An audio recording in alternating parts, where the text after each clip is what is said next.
Kantidad 1 million pesos ang winalat na danyo sa nagbungkaras na kasulo kasubago sa anum na establishmento sa Banwaan nin Tinambak, Camarines Sur. Kausakan kasulo, padagos pang inaaram kan mga otoridad.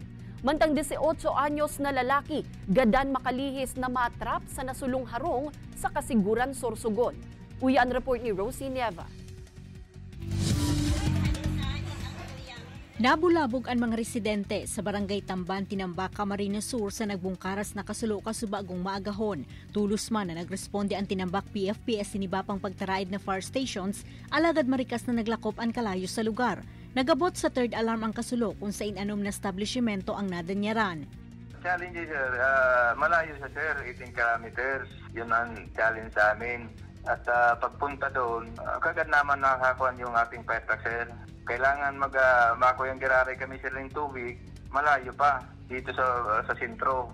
Nasa 4 man na pamilya ang apektado kaini mantang maswerteng mayo ni nakulugan sa insidente.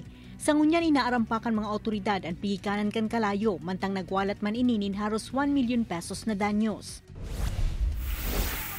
Sa Kasiguran, Sorsogon, gadanan sarong 18 anyos na lalaki sa nagbungkaras na kasulo sa sarong harong sa Barangay Buton, Kasiguran, Sorsogon. Tulos man na nakaresponde ang mga otoridad, alagad ay na naisalbar ang buhay kan biktima na pigtutubudang natrap sa laog kan sa indang banyo. Sa ngunyan, nagpapadagos pa ang investigasyon kan mga otoridad sa pigikanan kan kalayo asin sa kantidad kan danyos na pigwalat kan insidente. Padagos man na pigkukuanan paninpahayag kan news team ang apektadong pamilya. Ini si Rosie Nieva, Balitang Bicolandia.